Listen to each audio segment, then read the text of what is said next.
Nima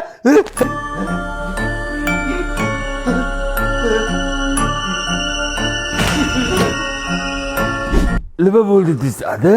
Voy, xotining urdi chiqib ketdi, men tushunmayapman, qo'rqib ketyapman. Uyg'otib yubormadingiz ishqilib? Yo'q, nega uraman? Xotinim lunatik. Uyg'otib yuborsangiz oqibati yomon bo'ladi.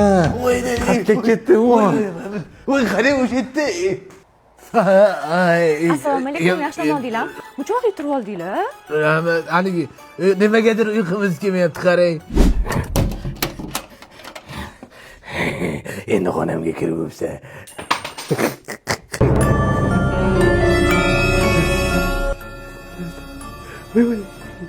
Voy, shota. Voy,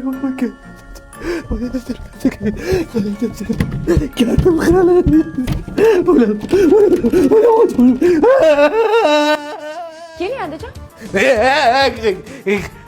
Qo'rqib ketdingizmi? Labingiz uchuv chiqibdi. Ya bu haligi shamollash shekilli. Mayli, men boshqa xonada uxlarman. Uxlamay, albatta, kechqurun uxlay olmaysiz. Tirikligimda uxlab olay degandim. Bo'lmasa ko'rimda uxlaymanmi? Xo'p.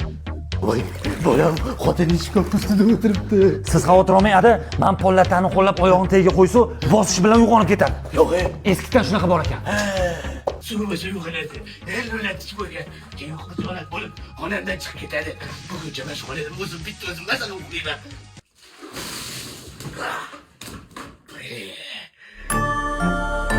Voy, ko'rdingmi, ana lunatik xotining lalakuni boshiga taqib qo'yibdi. Bu kutga allergiya bermaydi, boshga emas. Tushundingmi? Bu haligi namlikni ushlab turish uchun boshga emas, zamonaviy texnologiyalar bilan ishlab chiqarilgan taglikni boshiga taqib qo'yibdi. Voy, ado qiladi bu lunatik xotin. Dadasi, qani xotinim o'zi? Bilmasam. Tushunmadim, quda. Siz meni otasiz o'stirgan yolg'iz boshim bilan uzatgan guldek qizimmi? Lunatik deyapsizmi?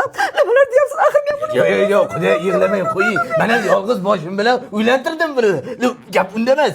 Ishonmasangiz, o'zingiz bugun biznikida yotib qoling, o'z ko'zingiz bilan ko'rasiz. Mashka, sening jonimga tegdi. Odamlarni qo'rqitib yotibsan. Men yo'q kiramiz. Ay. Kelinim desam, onasi g'it o'zi-yu. Qani bu yoqqa. Yo'q, bu yoqqa emas. Nima qilyapsan? Nima qilyapsan? Bilib turman, nima qilgan?